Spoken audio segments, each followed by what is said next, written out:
Sicuramente il ricordo è importante, soprattutto delle vittime, ma anche il ricordo e la gratitudine per tutti coloro che si misero subito in moto per aiutare le persone che avevano avuto questa tragedia, e poi anche ricordare i valori che hanno permesso la ripresa, la ricostruzione. È stata una tragedia, è stato un qualcosa che ha colpito profondamente la comunità regionale, ci sono state tantissime vittime, troppe vittime, però è stato un momento in cui la nostra comunità ha creato poi, ha consolidato quei valori che sono i valori che fondano oggi il Friuli Venezia Giulia. È stata una grande lezione di una classe dirigente che ha saputo guardare lontano, quella classe dirigente che, come raccontano loro, lo racconteranno in uno dei tanti eventi che abbiamo individuato,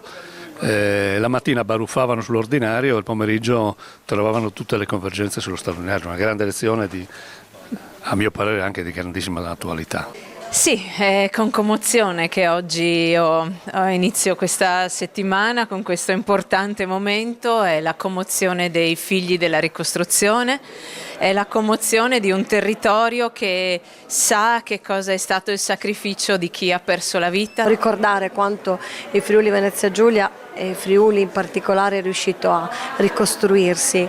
dopo questo evento, a non abbandonare i propri territori e anzi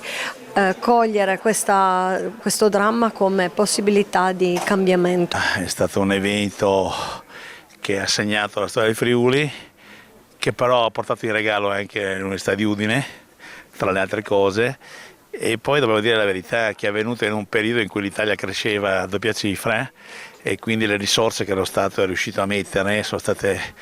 ingenti. La risposta è stata talmente veloce che è anche difficile trovare nella giovane età dei ricordi. Mi ricordo ancora di qualche prefabbricato nella mia giovane età, ma la ricostruzione è stata così veloce che effettivamente c'è poca traccia per quelli giovani come me.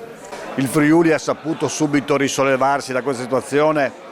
è tutto ripartito con la seconda scossa, dove praticamente questo gruppo di lavoro, che sostanzialmente l'industria ha fatto tanto in questo gruppo di lavoro, ha deciso una linea strategica che è quella di prima di tutto di ripartire dal lavoro, quindi partire dalla ricostruzione delle fabbriche.